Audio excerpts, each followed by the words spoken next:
Shabbat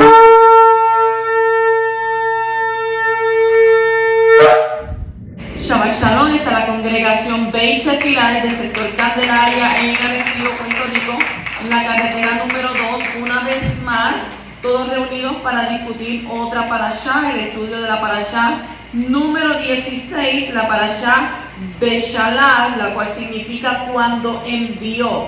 Y esta parashá la encontramos en el libro de Shemot, capítulo 13, versículo 17 al capítulo 17 y versículo 16. Y esta que le habla es la Roa Maritza y doctora Maritza Rivera, bendito el poderoso de Israel.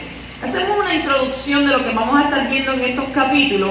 Y dice, poco tiempo luego de que los hijos de Israel salieron de Egipto, el faraón los persigue para forzarlos a volver. Los israelitas se encuentran atrapados entre el ejército del faraón y el mar.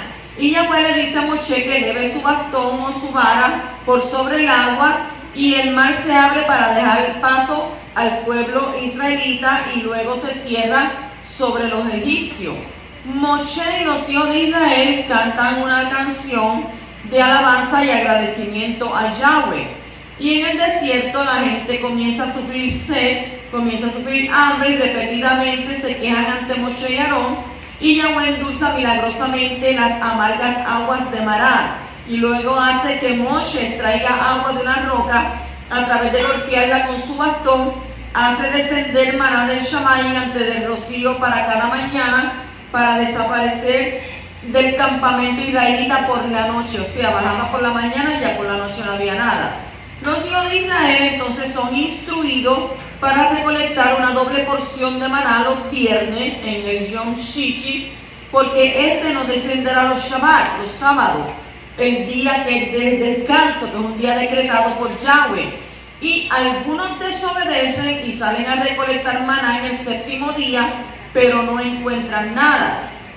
Y Aarón preserva entonces una pequeña cantidad de maná en un jarro como un testimonio para futuras generaciones. En Refidim el pueblo es atacado por los Amalequín, quienes son derrotados por las plegarias de Moshe y un ejército junto por Yehoshua. Yehoshua va a ser el sucesor de Moshe, por tanto él está ahí al lado de él, siempre, ¿verdad?, aprendiendo. Entonces comenzamos en el capítulo 13 y versículo 17, donde dice: y sucedió que cuando Faraón dejó ir al pueblo, Yahweh no los guió por el camino de la tierra de los filisteos, ya que era cercana, porque dijo Elohim, no sea que el pueblo se arrepienta cuando vea guerra y se vuelva a Egipto. O sea, el Faraón dejó ir al pueblo con el fin de que ellos no volvieran, según el capítulo 9, versículo 28, y el capítulo 11.1 y el 14.5. El Creador no puede hacer nada ilegal, no puede hacer nada injusto, y por esto era muy importante que la salida fuera hecha con el consentimiento del Faraón. El Faraón entonces dijo, sí, pues que se vayan.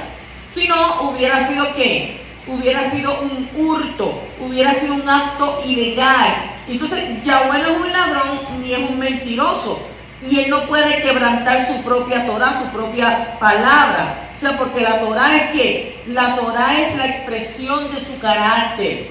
Y Yahweh no nos guió por el camino de los filisteos. ¿Por qué? Porque era un camino corto. Entonces la razón fue que hubiera sido fácil para el pueblo volver a Egipto, y había entonces que evitarlo, porque el pueblo lo sacaron ¿con qué?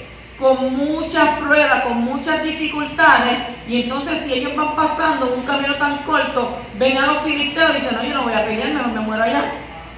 Entonces Abba no los llevó por ese camino. Hay varias razones por las que Yahweh no quería que entraran en el territorio de los filisteos. Número uno era porque si los filisteos atacaban, los temerosos de los hijos de Israel querrían volver otra vez a Egipto. ¿Ve? Los que eran más miedosos. Y usted sabe que uno nada más habla y hacen un ¿qué? Hacen un revolú. Número dos, por el acto de paz. Hubo un acto de shalom que hubo entre Abraham y Abimelech, los hijos de Israel, y por eso no podían atacar a los filisteos. Eso usted lo encuentra en Bereshit, capítulo 21.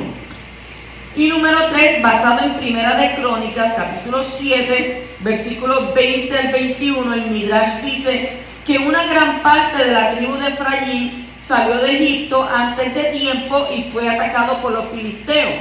Y dice que sus huesos estaban regados por ese camino y constituían una visión horrorosa para los hijos de Israel, de manera que podrían perder entonces el ánimo y volver a Egipto.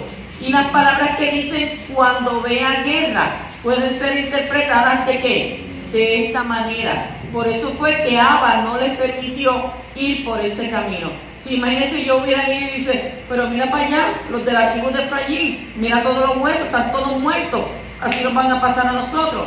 Y ya ellos, desde que salieron, ya ellos venían protestando. Es más, desde antes de salir ya estaban protestando con Moshe.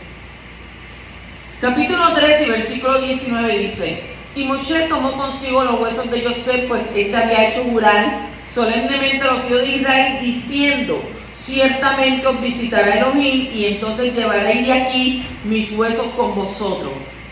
Moshe tenía que esforzarse para honrar un juramento que sus antepasados habían hecho.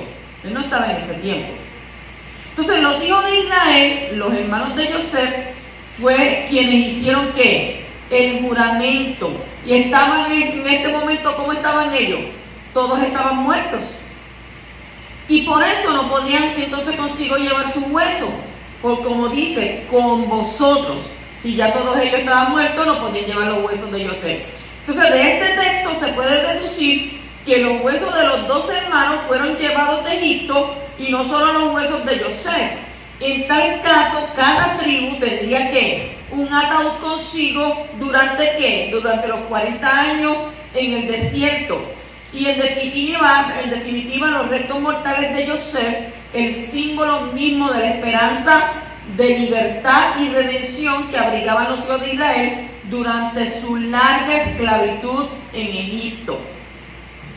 Pero fue una promesa que los hermanos de Yosef hicieron, y entonces ¿quién tuvo que cumplir esa promesa?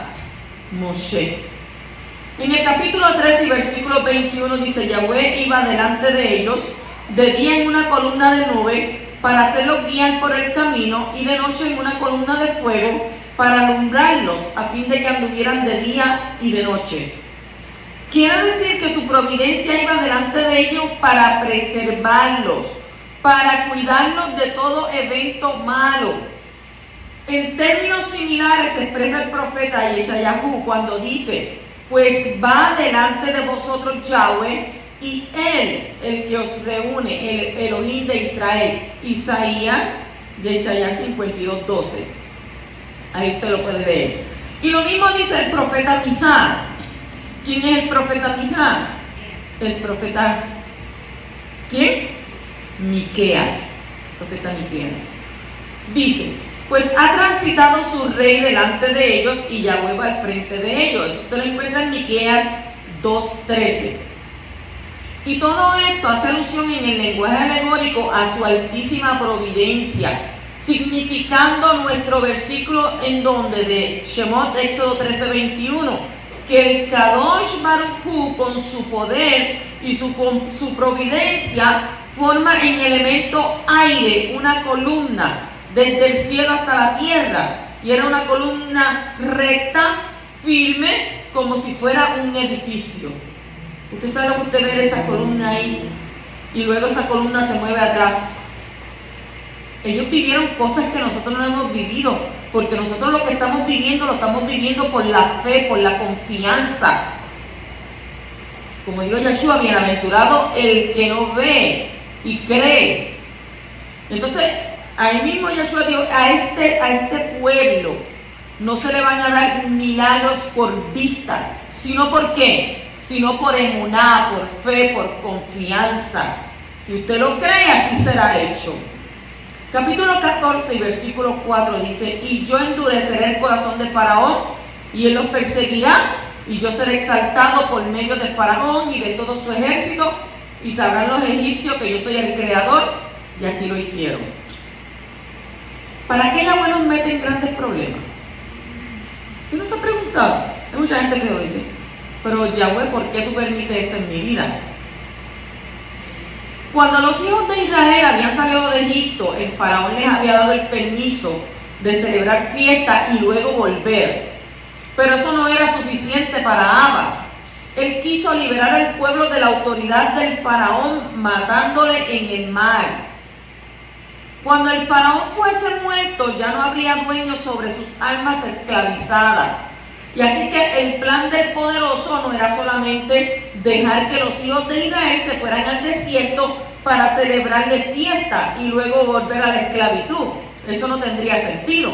Sino que creó una base jurídicamente justa para que pudieran ser libres del faraón. ¿Pero para cuánto tiempo? Para siempre. Entonces, en el caso de no morir el faraón, los hijos de Israel iban a hacer ¿qué? Serían infieles a su dueño a la hora de escapar. Por la muerte del faraón, entonces se crearía una libertad completa. Ellos vieron, se murió el faraón, ya aquí yo no voy a ser más esclavo, porque él era el que los estaba esclavizando. Además, el poderoso tenía en mente destruir todo el ejército del faraón que había hecho tanto daño a los hijos de Israel. Y eligió hacerlo mediante un milagro impresionante: dividir el mar y dejar que se hundieran para siempre. Y esa iba a ser una manifestación tremenda de su poder salvador. Y él quiso que los hijos de Israel vieran este milagro enorme. Él no mató al faraón allá en Egipto. Él quiso que ellos, cuando tuvieran, ¿verdad? Esto iba a crear en ellos ¿qué? Confianza. Su fe en el Creador iba a crecer. Entonces, para que se pudiera producir este milagro tan grande, Abba tenía que fortalecer el corazón del faraón y de sus siervos para que salieran tras los hijos de Israel al desierto. Y de esta manera, Abba estaba detrás de lo que para los hijos de Israel parecía un desastre. ¿Por qué el Creador metió a los hijos de Israel en este gran problema? Para mostrar su gran poder. Todo el tiempo Abba estuvo mostrando su poder. Y dice que lo sacó con manos de poder. Entonces, cuanto mayor sea el problema, mayor milagro se va a producir si andamos con nuestro Creador obedeciendo sus mandamientos. Y esto nos enseña que Abba puede crear situaciones, límites, para mostrar sus milagros. Entonces, cuando estamos en una situación semejante, no debemos desesperar, sino creer en las promesas que tenemos del Shammai, y entonces vamos a ver cosas maravillosas, cosas grandes. O sea que no te desesperes si el enemigo viene contra ti con toda su fuerza.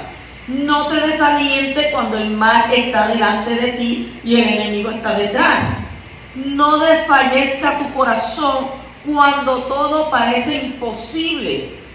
¿Qué tienes que hacer? Levanta tus ojos y confía en Abba, que te ha dado promesas más preciosas que el oro, y actúa según sus indicaciones. Así que levanta tus manos y atraviesa ese mal de problemas, el mal de enfermedades, el mal de necesidades.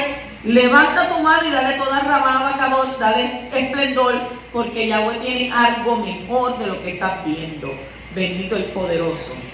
En el capítulo 14:5 dice: cuando le anunciaron al rey de Egipto que el pueblo había huido, Faraón y sus siervos cambiaron de actitud hacia el pueblo y dijeron: ¿pero qué es esto que hemos hecho? Que hemos permitido que Israel se fuera dejando de servirnos. O sea, le fueron a decir al rey de Egipto que el pueblo había huido. El pueblo no había huido. Había huido el pueblo. Cuando murieron los primogénitos, ¿qué dijo el faraón? Váyase, no los quiero ver, muévanse. Es más, y le dijo a Moisés: y por favor, si vas a orar, ora por mí también, no te olvides. Entonces el pueblo de Israel había huido de Egipto. Entonces esto indica que salieron rápido y prosiguieron con prisa. Y la misma palabra para huir se encuentra en Génesis, Bereshit 16:6-8, Éxodo 2:15 y Números 24:11. Continuamos en el capítulo 14, versículo 10, dice: y al acercarse Faraón, los hijos de Israel alzaron los ojos, y aquí los egipcios marchaban tras ellos. Entonces los hijos de Israel tuvieron mucho miedo y clamaron a Yahweh. ¿Cómo claman al poderoso? ¿Cómo tú clamas a Abba? El pueblo de Israel se llenó de terror al ver el ejército de los egipcios viniendo tras de ellos. Y en su miedo clamaron a Abba. Pero el clamor que estaban levantando no era un clamor de fe. ¿Era un clamor de qué? De miedo. Porque luego se volvieron contra Moshe. Ay, Abba, sálvanos de esto. Pero entonces, ¿qué dijeron? Se fueron detrás de Moshe y lo acusaron. Lo acusaron por haberle sacado de Egipto para morir en el desierto. Entonces su clamor al poderoso no produjo ningún efecto positivo en ellos. Solo fue un clamor desesperado de angustia y de amargura. Y ese tipo de clamor no ayuda al que clama. Aunque fueron ayudados en ese momento, sus palabras se cumplieron más tarde. Y todos murieron en el desierto por no haber confiado en Yahweh Sebaot. Hay otro tipo de clamor. ¿Cuál es ese? El clamor de fe, el clamor de confianza, como el que nuestro padre Jacob hizo en un momento de angustia semejante. Y es bueno clamar al Creador y revelar todo lo que hay en el corazón, de temores, de angustia. Pero Yahweh todo lo sabe. Claro que Él todo lo sabe, pero Él quiere que tú se lo digas. Porque en esos temores y angustia tiene muchas cosas. ¿Cuál de esas cosas tú quieres que Él escuche? Entonces, al mismo tiempo es importante creer que Yahweh es bueno y que Él desea ayudar a los que se acercan, como está escrito en el libro de Ibrit, el libro de Hebreos, capítulo 11 y versículo 6. Dice: y sin fe es imposible agradar a Elohim, porque es necesario que el que se acerca a Yahweh crea que Él existe y que es remunerador de los que le buscan. ¿Usted sabe por qué dice eso? Crean que Él existe. Porque hay gente que puede orar y entonces, como no reciben inmediatamente respuesta, ay, yo creo que Él no existe. Y he visto muchas personas. Yo creo que Él no me oye. Yo creo que yo estoy hablando solo. Yo creo que yo estoy loco. ¿A quién yo le estoy pidiendo? Pero la escritura nos dice otra cosa. Cuando tú lees la escritura, ahí es que se fortalece tu confianza, se fortalece tu emuná, se fortalece tu fe, porque comienzas a creer en un Elohim grande y poderoso, majestuoso, que puede hacer lo que sea por ti. ¿Por qué? Porque Él te ama. Entonces, cuando estás entre la espada y la pared, clama a Abba sabiendo que Él es bueno y que no desea hacerte daño, sino que ayudarte. Y de esa manera vas a recibir ayuda adecuada en el tiempo oportuno. Mira cómo te digo, en el tiempo oportuno. No como quieras tú, sino como quiera Él, en su voluntad perfecta. Así que su mano poderosa siempre te guía a ti. Bendito el poderoso. Capítulo 14, versículo 13 a 14 dice: no volveréis a verlos más por siempre, pero vosotros habréis unidos en silencio. Cuando dice no volveréis a verlos más por siempre, el sentido literal del versículo es que, en definitiva, la situación del peligro provocada por los egipcios iba a desaparecer para siempre. No obstante, este versículo servirá de base para los sabios que deciden incluir en el nombre de la Torah, entre los 613 preceptos, la prohibición de residir permanentemente en la tierra de Egipto. Y esta prohibición, que resulta más clara en Devarim, Deuteronomio 17, 16 y el capítulo 28 y versículo 68. Pero vosotros habéis de sumiros en silencio. ¿Qué quiere decir eso? Dice: y no continuéis con nuestras quejas. Porque hay gente que se acerca al poderoso más que para dar queja. Y esto, aquello, y lo otro, y aquel me hizo esto, y aquel me hizo lo otro. No continuéis con nuestras quejas, o para que no oigan los egipcios que vosotros no confiáis en Yahweh.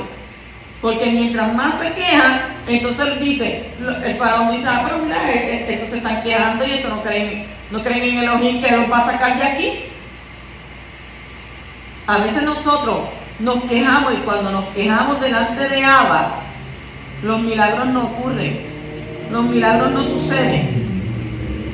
¿Por qué? Porque en cada situación en cada problema por la cual tú pasas. Y aunque tú no lo puedes entender porque a veces son dolorosos, tengas una pérdida, tengas una enfermedad, estés sin dinero, te pase esto en el trabajo, te pase esto con los hijos, dale gracias al poderoso, dale gracias a Yahweh. ¿Sabe por qué? Porque Yahweh ha fijado sus ojos en ti. Ay, pero qué tremenda es usted. ¿Cómo yo le voy a dar gracias a Yahweh por todo lo que yo estoy perdiendo? Por todo lo que me está pasando. Oh, claro que sí. Dale gracias. Toda Rabatí. Gracias porque fijaste tus ojos en mí. Que todo lo que tú estás permitiendo en mi vida es porque tú quieres que de alguna manera yo pose mis ojos a los Shamayim y crea que hay un Elohim que es el que va a resolver mi situación y mi vida. Pero usted dirá, ah, esas palabras son bonitas. Pues de eso se trata. Se trata de que tú tengas plena confianza en aquel que te escogió desde el principio. Si estoy pasando por esto, es porque tú lo permites. Y si tú lo permites, algún propósito o algo tú me quieres enseñar a mí de esto que yo estoy pasando. Entonces tengo que decirte gracias, toda Rabá. Muchas gracias. ¿Por qué? Porque yo sé que todo lo que pasa en mi vida pasa con un qué, con un objetivo. Y ese objetivo es para que tu fe aumente más en tu Creador. Bendito el Poderoso. Capítulo 14, versículos 19 y 24 dice: y el ángel de Elohim, que había ido delante del campamento de Israel, se apartó e iba tras ellos. Y la columna de nube que había ido delante de ellos se apartó y se les puso detrás. Y aconteció que a la vigilia de la mañana el Creador miró el ejército de los egipcios desde la columna de fuego y de nube y sembró la confusión en el ejército de los egipcios.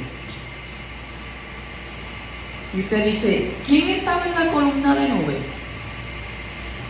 ¿Quién estaba en la columna de nube? En este texto la Torá revela que la columna de nube fue causada por un malach del Altísimo, un ángel del Altísimo. Y en otra ocasión está escrito que el Creador iba delante de ellos en una columna de nube, según el capítulo 13 y versículo 21. Entonces, ¿quién estaba en la columna de nube? ¿El poderoso o el ángel, su malach? La respuesta es ambos. El Creador está fuera de esta creación. No es hombre, ni es ángel, ni es parte de la creación. Él es mucho más grande que todo lo creado. Por lo tanto, cuando Él se revela en esta creación, lo hace mediante diferentes personas u objetos que hasta cierto grado podrán representarle. Y cuando Él se relaciona con la creación, lo hace a través de mediadores.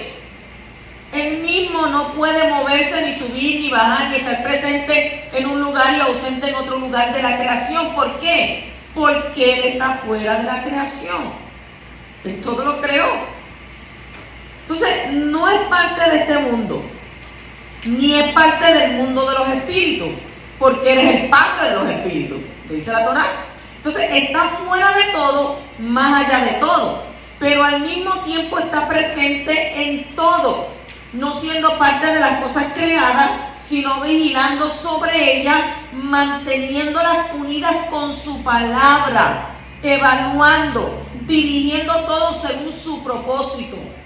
Y de esta manera Él podrá ¿qué? Manifestar su presencia de manera más concreta y clara en diferentes lugares, en tiempos y en personas y objetos. Pero esto no significa que Él está limitado a ello, solo que ha decidido revelarse por estos medios.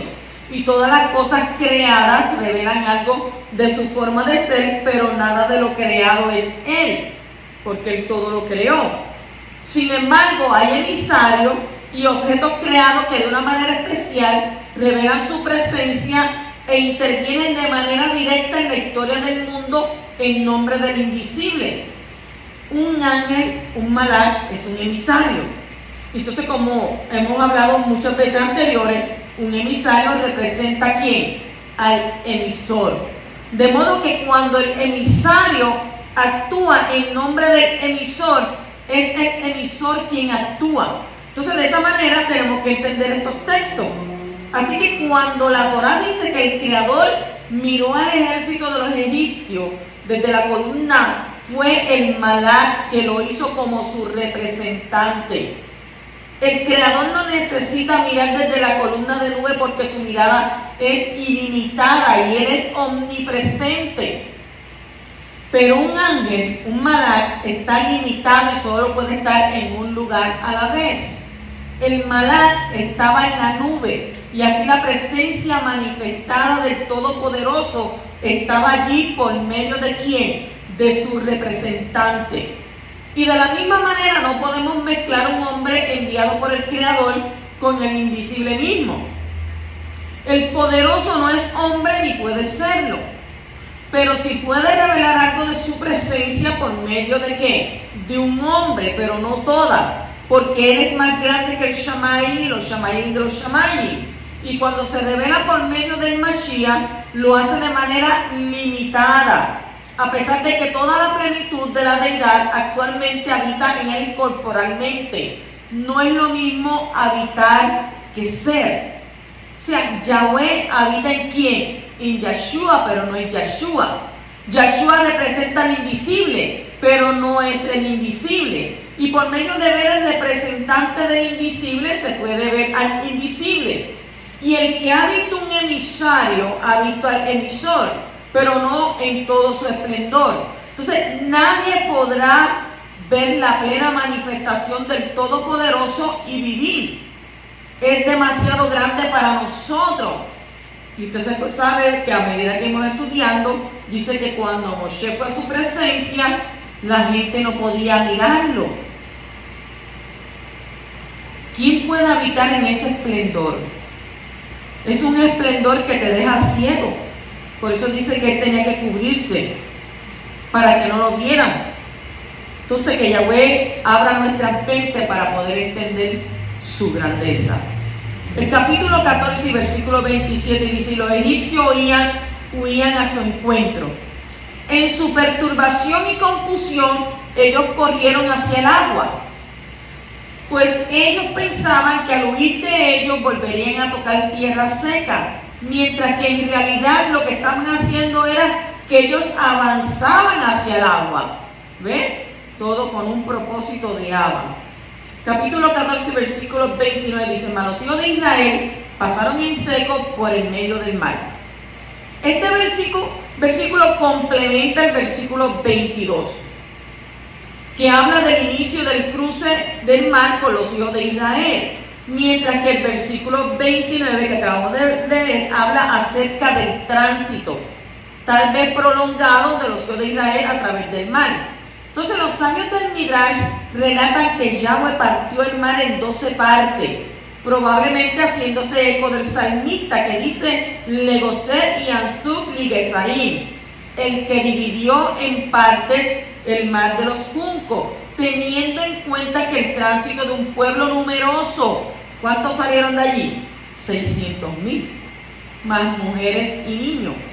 Seguramente habrían subido más tiempo, ¿verdad?, que las horas mismas de la noche durante la cual ocurrió el cruce. Usted sabe lo que es toda esa, más de 500,000 de personas, porque 500,000 es 500,000 y pues más de 500,000 de personas tenían que cruzar al otro lado. Eran más de 500,000. ¿Y por qué le tenían miedo al faraón y a su ejército? Capítulo 14, versículo 30 dice: salvo Elohim en aquel día.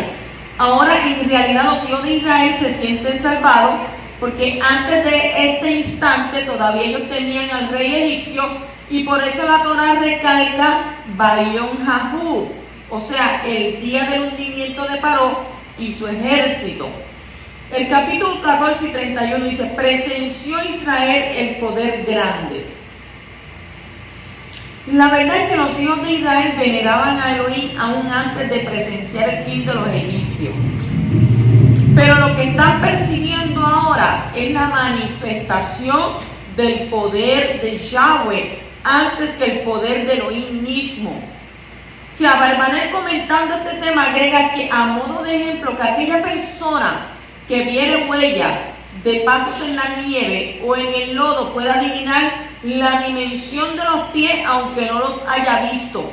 Y lo mismo ocurre acá, ya que según la magnitud del evento, o sea, del aniquilamiento total del poderoso ejército egipcio, el pueblo de Israel percibe que parte del poder divino. ¿Y cómo lo llama? Ayahat Hagedolá, el poder grande. No para definirlo como tal, sino por el alcance de la destrucción causada a los egipcios. Entonces, el autor de Mijael Belolá nos recuerda que Ayahat Hagedolá hace alusión a Midat Hadin, el atributo de justicia de Elohim que se manifestó ante los ojos de Israel. Ellos creían, pero no habían visto ese poder, un poder majestuoso. Capítulo 14:31 dice, veneró. Ahí mismo, en ese capítulo, ¿verdad? Que seguimos leyendo, dice, veneró, temió. ¿Por qué? Porque ellos habían dicho, ¿acaso no hay tumbas en Egipto? Entonces, ahora temían que el Kadosh Baruj Hu los castigara por haber tenido a los egipcios y no haber tenido a Abba Kadosh. Y eso se iba a cumplir. Lo que tú confesares con tu boca será hecho. No hay tumbas en Egipto, pero va a haber tumbas en el desierto, porque dijeron, nos traíste a morir al desierto. Y eso que estás diciendo, pues así va a ser. Entonces ahí mismo en el 14:31 dice, tuvieron fe en Yahweh. Quiere decir que también en el desierto, que habrán de cruzar, ellos no perecerán por hambre. Por último, cerrando este episodio, cabe una reflexión. La crueldad del faraón de Paró había alcanzado su cúspide al ordenar arrojar a quién, a los recién nacidos hebreos a las aguas del río Nilo. Y ahora él mismo sucumbiría en las aguas embravecidas. Y el episodio está cerrado, ¿por qué? Porque las aguas del Yansuf retornan a su cauce por mandato de su creador, y la libertad de Israel no podrá ser detenida ni interrumpida por nadie, porque así como el pueblo de Israel cruzó el Yansuf, el Mar Rojo, entonces atravesará el desierto y cruzará el Jordán hasta sentarse en la tierra prometida. Promesa, ¿verdad? Capítulo 15, versículo 1 dice, entonces Moshe y los hijos de Israel cantaron este cántico a Yahweh y dijeron, canto a Yahweh porque ha triunfado esplendorosamente, al caballo y a su jinete ha arrojado al mar. Esta es una verdadera alabanza que está dirigida a Abba y tiene el propósito de agradarle a él. La palabra cantaron está escrita de forma futura, cantarán. Entonces Rashi dice que cuando el verbo aparece de esta forma puede entenderse de tres maneras. Y esta forma puede entenderse así: una intención del corazón, que no es necesario que se cumpla, según el libro de Números, capítulos 21, 17, Josué 10, 12 y Primera de Reyes 7, 8 y 11, 7. Número 2, un presente continuo, algo que se hace siempre, Números 9, 20 y Job 1, 5. Y número 3, algo que se hará en el futuro. De aquí los maestros dijeron que la resurrección de los muertos se deriva del mismo texto de la Torá. En este caso podemos descartar el presente continuo, puesto que solo cantaron junto al mar una vez. Pero es interesante notar que la Torá habla del cántico de Moshe, que será cantado en relación con la redención final y la resurrección de los muertos, como está escrito en el libro de Revelación, capítulo 15, versículos 2 al 4, que dice: vi también como un mar de cristal mezclado con fuego, y a los que habían salido triunfantes sobre la bestia, sobre su imagen y sobre el número de su nombre, en pie sobre el mar de cristal, con arpas de Elohim, y cantan el cántico de Moshe, siervo de Elohim, y el cántico del Cordero, diciendo: grande y maravillosa son tus obras, Yahweh Todopoderoso. Justos y verdaderos son tus caminos, oh Rey de las naciones. Oh Yahweh, ¿quién no te temerá y exaltará tu nombre? Pues solo tú eres Kadosh, tú eres apartado, porque todas las naciones vendrán y adorarán en tu presencia, pues tus justos juicios han sido revelados. Mire qué versículos tan potentes, aleluya. ¿Quién no te temerá, oh Yahweh? ¿Quién no te temerá? Entonces, el cántico de Moshe y del Cordero es el cántico de la redención final. Al igual que Moshe y los hijos de Israel salieron del mal, que simboliza la resurrección, así todos los que han puesto su confianza en el Mashiach de Israel van a ser redimidos de la muerte para poder cantar en el otro lado este cántico al poderoso. Y el cántico de Shemot, que está en Éxodo 15, nos enseña la importancia de expresarse con cantos, con danzas y con instrumentos a nuestro Padre. Y es parte de nuestra devoción a Él. Y es una manera de mantenernos ardientes en el Espíritu. Y usted dice, ¿cómo va a ser? Vamos a estar ahí todo el tiempo. Acuérdese de David, que dice la Escritura. Y David danzaba como corderito delante de la presencia de Yahweh. ¿Y qué había allí? ¿Cómo danzaba? Dice que habían panderos, habían címbalos. Estaban allí todos cantando, moviéndose, ¿verdad? Y eso mantiene ¿qué? Mantiene ardiente el espíritu, el Ruach. Capítulo 15:6 dice: tu diestra, oh Yahweh, es majestuosa en poder. Tu diestra, oh Yahweh, destroza al enemigo. La diestra del poderoso es ¿quién? Es el Mashiach. Y él será el que finalmente va a destruir a los enemigos que se levantaron contra el pueblo de Israel, según Isaías 63, 1 al 6. O sea que el Mashiach Yeshua ejecuta la ira del poderoso. Y él vino la primera vez como cordero de Yahweh, pero la segunda vez, cuando él retorne, va a venir como el león de la tribu de Yahudá. Va a venir como león, va a venir como un rey triunfante. Aleluya. En el capítulo 15:9 dice: el enemigo dijo, perseguiré, alcanzaré, repartiré el despojo, se saciará mi alma de ellos, sacaré mi espada, los destruirá mi mano. Los enemigos de Israel son enemigos del poderoso. Por eso dice la Escritura que el que te bendiga, yo lo bendeciré, pero el que te maldiga, yo lo maldeciré. Y eso hemos tenido ejemplos de muchas personas que se han atrevido a maldecir al pueblo de Israel y han terminado ¿qué? Ellos siendo malditos, pagan con su vida. Los enemigos del poderoso son enemigos de Israel y el pueblo yahudí. El Salmo 83, 2 al 3, ahí usted lo puede leer. Entonces es imposible amar a Abba y odiar al yahudí, odiar al judío. El que dice que ama a Yahweh y aborrece a los judíos es un mentiroso. Porque Yeshua era ¿qué? ¿De dónde venía Yeshua? Por eso lo dice en Juan 4:22, Yeshua le dijo a la mujer samaritana: ustedes adoran lo que no saben, mas nosotros adoramos lo que sabemos, porque nuestra salvación viene de los judíos. Y bien clara que lo dice ahí, no dice que del griego, del latín, de aquello. Nuestra salvación viene de los judíos. Entonces, si no aceptan a Mashiach como un judío, y lo quieren aceptar como un Elohim, como ellos dicen, un Elohim romano, un Elohim latín, están mal. Están mal. Porque tenemos que amar a nuestro Creador, pero también tenemos que amar a nuestros hermanos. El pueblo de Israel fue el elegido, el escogido. Nosotros simplemente somos ¿qué? Injertados en el olivo. Entonces Rashi dice que el alma, el nefesh, cuando dice saciará mi alma de ellos, lo leemos en el texto, que el alma, el nefesh, es la sede de la voluntad y el deseo. Y la palabra nefesh es usada tanto para animales como para hombres. Así que la nefesh es el alma natural, biológica, lo que da vida al cuerpo, lo que respira. Los animales son nefesh y basar, alma y cuerpo. Pero los hombres tienen algo más que los animales no tienen. ¿Tienen qué? Un alma superior espiritual llamada Neshama.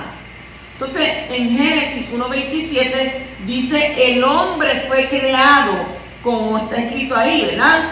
Creó pues de Elohim al hombre, a imagen suya, a imagen de Elohim lo creó, varón y hembra los creó desde el principio.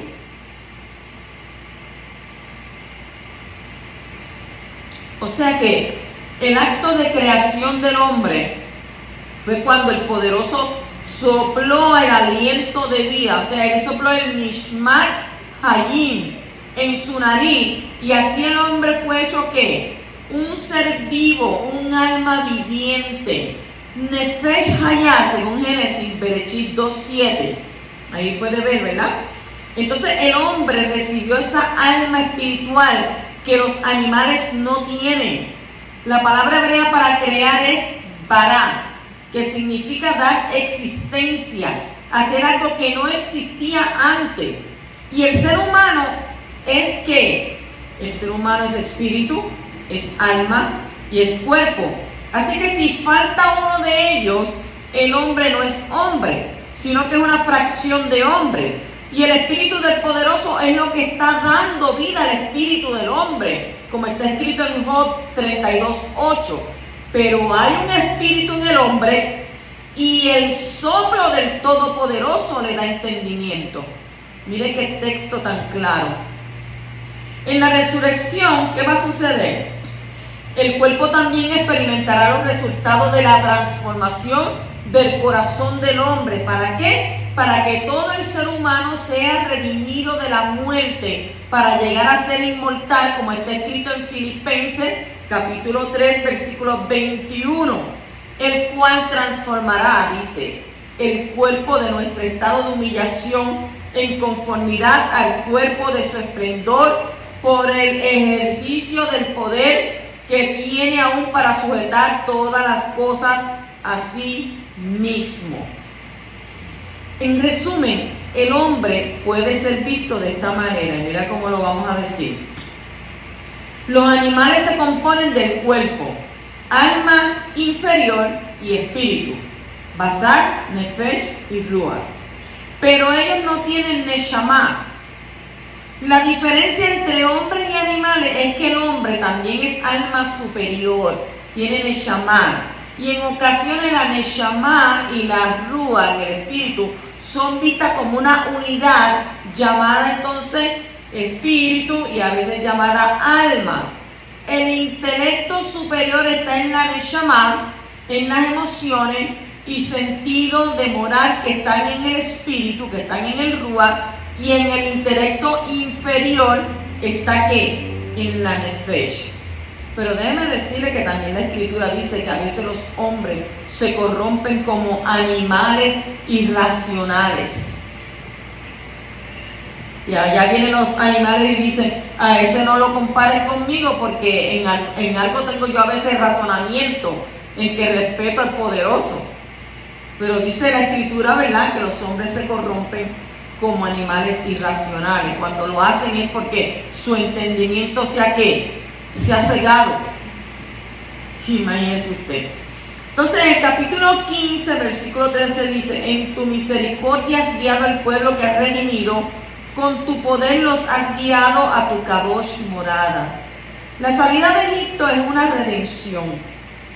Fue la primera redención que anuncia la redención final, cuando Israel va a ser sacado de todas las naciones de la misma manera como en la primera redención, como está escrito en Jeremías capítulo 16, versículo 14 al 15. Por tanto, dice, he aquí, vienen días, declara Yahweh, no la roban, dice, declara Yahweh, cuando ya no se dirá, vive Yahweh, que sacó los hijos de Israel de la tierra de Egipto, sino que van a decir, vive Yahweh, que hizo subir a los hijos de Israel de la tierra del norte y de todos los países a donde los había desterrado, porque los haré volver a su tierra, la cual di a sus padres. Y también en Jeremías 23, 7 al 8 está escrito, por tanto aquí viene el día, declara Yahweh, que no dirán más, vive Yahweh, que hizo subir a los hijos de Israel de la tierra de Egipto, sino que vive Yahweh, que hizo subir y trajo los descendientes de la casa de Israel de la tierra del norte y de todas las tierras donde lo había echado, y habitarán en su propio suelo. Eso es una promesa que está ahí, ¿verdad? Cumpliéndose, digo yo, porque ya están subiendo, la gente está saliendo de las naciones, subiendo a qué, a hacer una qué, a ir a la tierra de Israel. Aunque en este momento no hay entrada para la tierra de Israel, ¿verdad? Por la situación que está pasando, pero eso va a acontecer. Capítulo 15, versículo 16, dice: terror y espanto cae sobre ellos, por la grandeza de tu brazo quedan inmóviles como piedra hasta que tu pueblo pasa, oh poderosa, hasta que pase el pueblo que tú has comprado. La redención del pueblo es visto como una compra. El precio fue la sangre del cordero, como está escrito en Primera de Pedro, capítulo 1, versículos 18 al 19. Dice: sabiendo que no fuiste redimidos de vuestra manera de vivir, heredada de vuestros padres con cosas perecederas como oro y plata, sino con sangre preciosa, como de un cordero sin tacha y sin mancha, y esa es la sangre del Mashiach. Aleluya.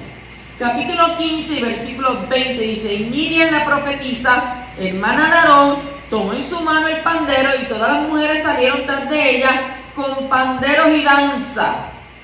Ahí vamos a hablar algo. Cuando Miriam hizo esto, ella tenía alrededor de 90 años en esa ocasión. Y ella es llamada profetisa. Dice que el espíritu profético se manifiesta de dos maneras: como calor y como luz, como inspiración y como revelación, como poder y como verdad. Y en este momento estaba operando la profecía de manera inspiradora para cantar y para danzar. Y aquellas melodías, los ritmos, las danzas que son inspirados por el Ruach, por el Espíritu, manifiestan el esplendor de Abba. Y eso también es profecía. Entonces, Primera de Samuel, capítulo 10, versículo 5, Primera de Samuel 19, 20 y Primera de Crónicas 25, 1, ahí tiene más detallado.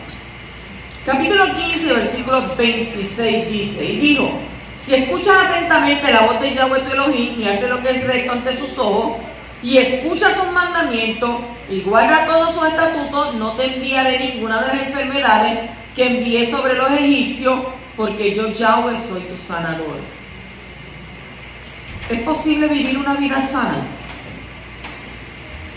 Después de la liberación maravillosa en el cruce del mar de Cañas, el pueblo llegó a Mara, donde no había agua potable. Y el Creador hizo un milagro y las aguas amargas se volvieron dulces. Y también les dio una promesa sumamente poderosa para poder vivir en sanidad corporal sin ser afectado por las enfermedades.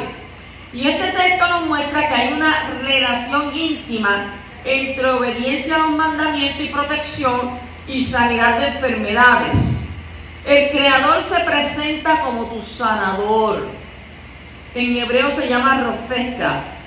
Si el pueblo de Israel dice: escucha atentamente la voz del Creador y hace lo que es correcto desde su punto de vista y obedece sus mandamientos que fueron dados por medio de Moshe y guarda sus estatutos que son difíciles de entender por no tener explicaciones lógicas, entonces Abba ha prometido no enviar ninguna enfermedad de las que el pueblo había visto y experimentado en Egipto.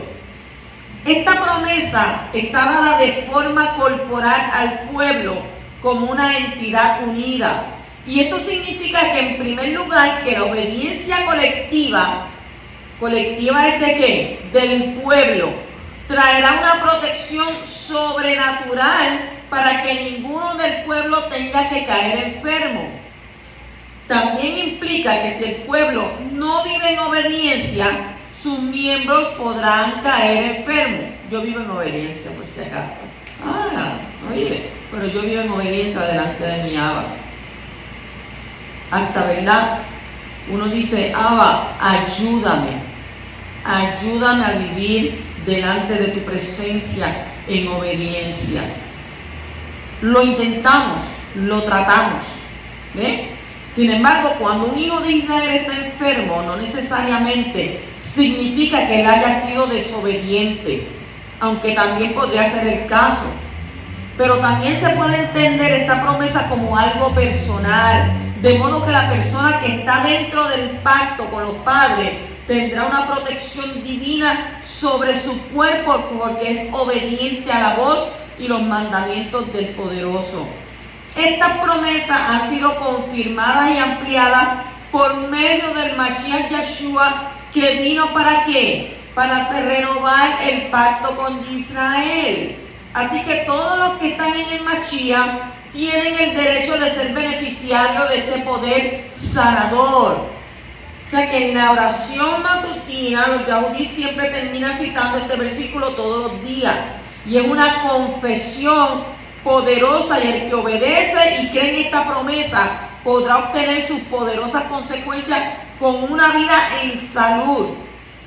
Que el poderoso entonces nos ayude a ser obedientes para que podamos vivir en salud todos los días de nuestras vidas y así exaltar su nombre y las promesas de su Torá. Dice, ay no, porque yo me levanté hoy, yo me acosté, pero no sé, yo me acosté y dormí porque tú me sustentabas. Pero yo me acosté y me levanté con un dolor de espalda.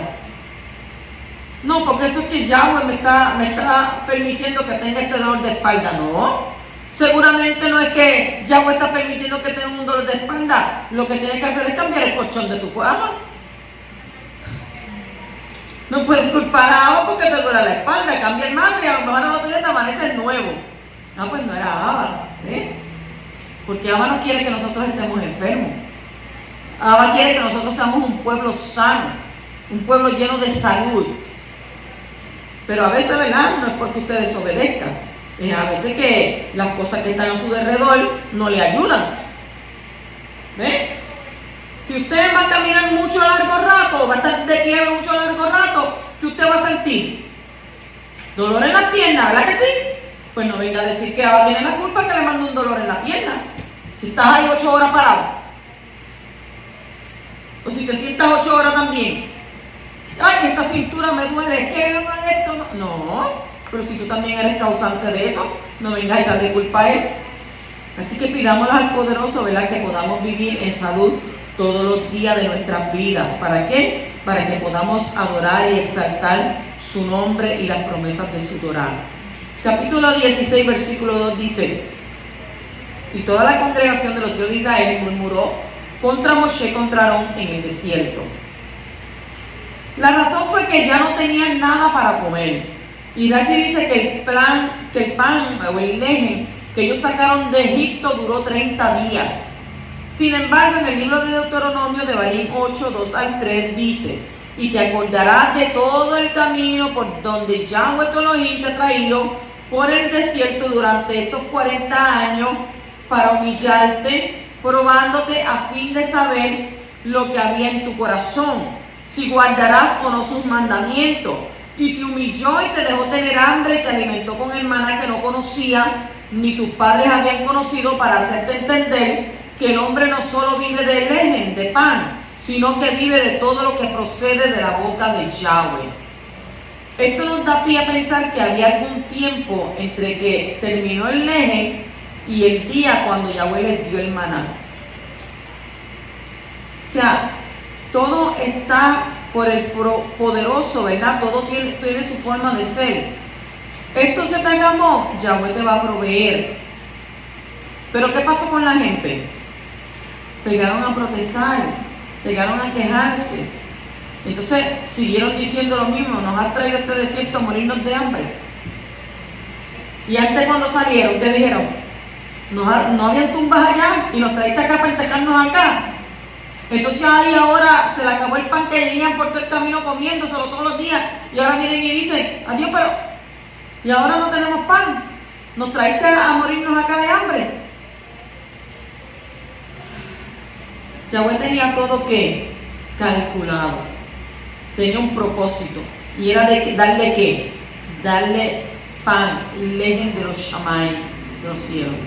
Capítulo 16, versículo 4 dice: entonces Yahweh dijo a Moshe: he aquí haré llover lejen, pan del cielo para vosotros, y el pueblo saldrá y recogerá diariamente la porción de cada día. Mire esto: para ponerlos a pruebas si andan o no en mi ley, en mi Torah. Miren lo que Abba estaba diciendo ahí. A veces Yahweh nos prueba y nosotros tenemos que aprender que cuando el poderoso viene a probarnos, tenemos que salir aprobados. No desaprobados, aprobados. Porque ahí estamos leyendo en este texto que Yahweh dijo que recogerían diariamente la porción de cada día. ¿Para qué? Para ponernos a prueba, a ver si ellos andaban o no en lo que Abba estaba diciendo. Normalmente el pan viene de la tierra.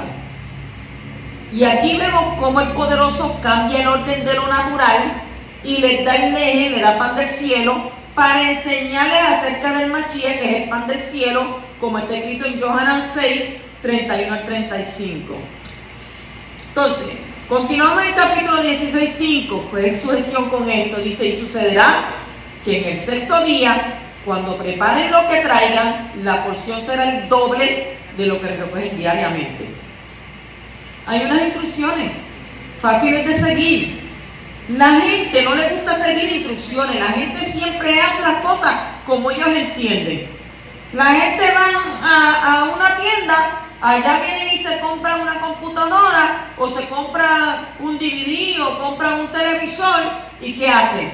Lo sacan y lo menos que leen es el libro de instrucciones. Nosotros como puertorriqueños no leemos las instrucciones.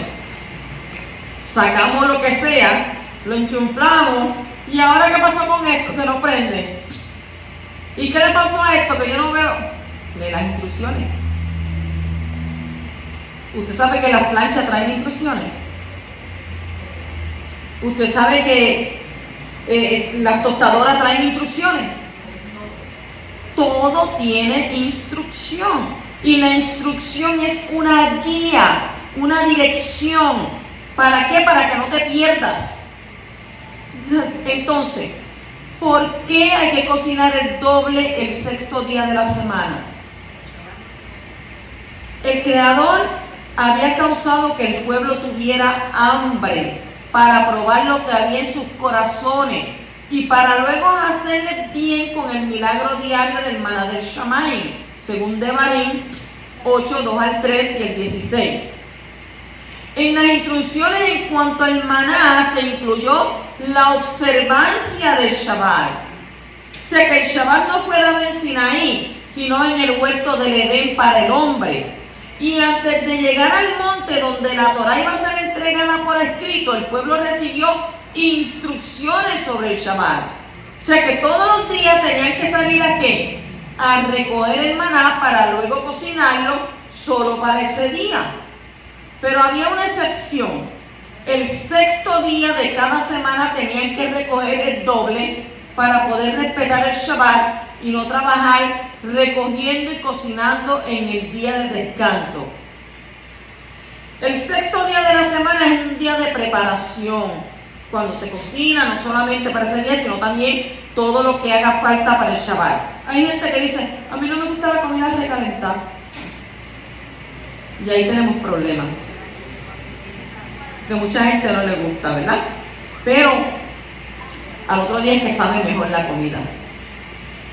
Este es un principio válido para todos los hijos de Israel y todos los inyectados de entre todas las naciones. No trabajar en Shabbat.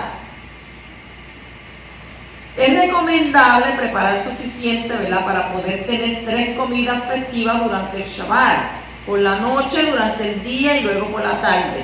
Y estas comidas pues deben ser calientes.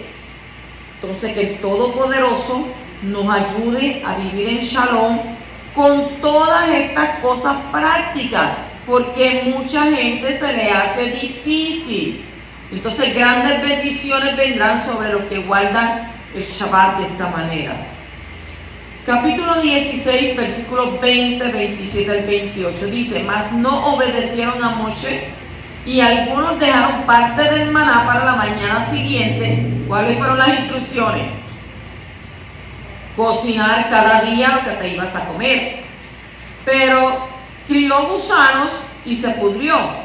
Y Moshe se enojó con ellos Y sucedió que el séptimo día algunos del pueblo, mire esto, ¿qué día salieron? Séptimo día, salieron a recoger, pero ¿qué encontraron? No encontraron nada.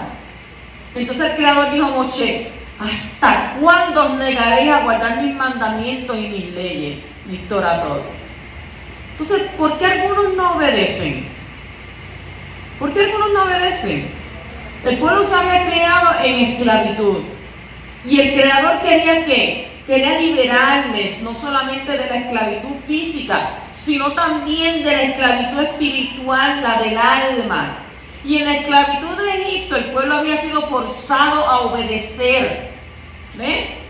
Obedecían al faraón porque los estaban ¿qué? Obligando.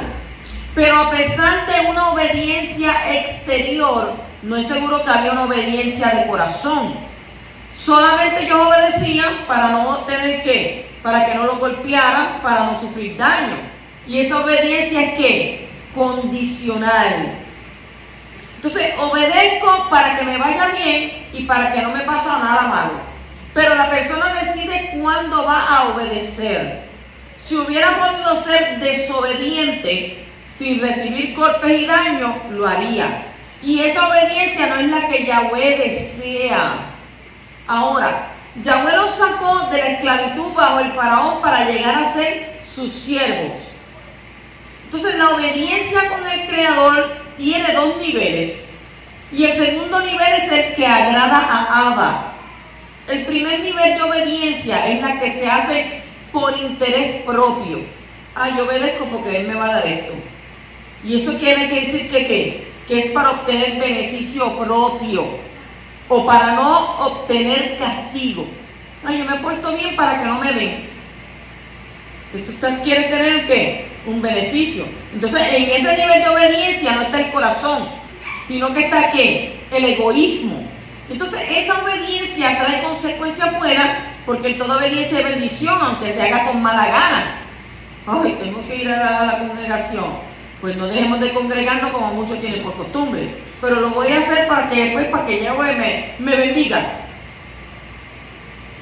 Entonces, es una obediencia que traerá consecuencias buenas, porque en toda obediencia, ¿verdad? Tengo mención.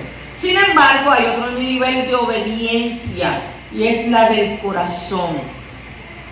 Y en ese nivel la persona no obedece por sus propios intereses, sino porque su corazón ha sido entregado al Creador.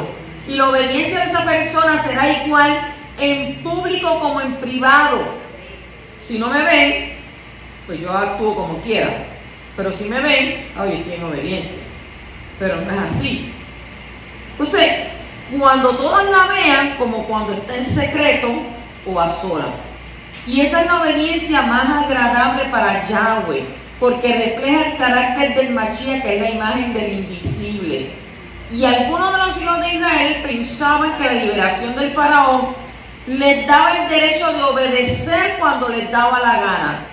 Y la libertad no significa que uno pueda hacer lo que le parece, sino que está condicionada a una obediencia de corazón a las normas del Creador que están puestas para crear libertad. No hay libertad sin obediencia, no la puede haber. ¿Por qué? Porque la desobediencia trae consecuencias negativas y trae la ira del poderoso y causa maldición y destrucción. Entonces la lección del maná que fue dada al pueblo para enseñarles a obedecer, ahora algunos lo hacían ¿por qué? Por interés. Para no ver ¿qué? Para no ver el maná podrir y para no salir en vano a recoger cuando no había. Pues dijeron que aquel vecino se le pudrió, pues yo no voy a ir, por eso iba a obedecer. Pues aquel otro, pues mira, me dijo que al otro día no va a haber nada, pues yo obedezco por eso. Pero otros lo hacían ¿de qué? De corazón, simplemente porque Yahweh lo había ordenado mediante su siervo Moshe. Y yo te pregunto, ¿qué tipo de obediencia queremos en nuestras vidas? Que el Creador entonces nos eleve a la obediencia de corazón sin rebeldía, sin fingimiento y sin intereses personales, y que sea todo solo por amor a nuestro poderoso. Shabbat Shalom.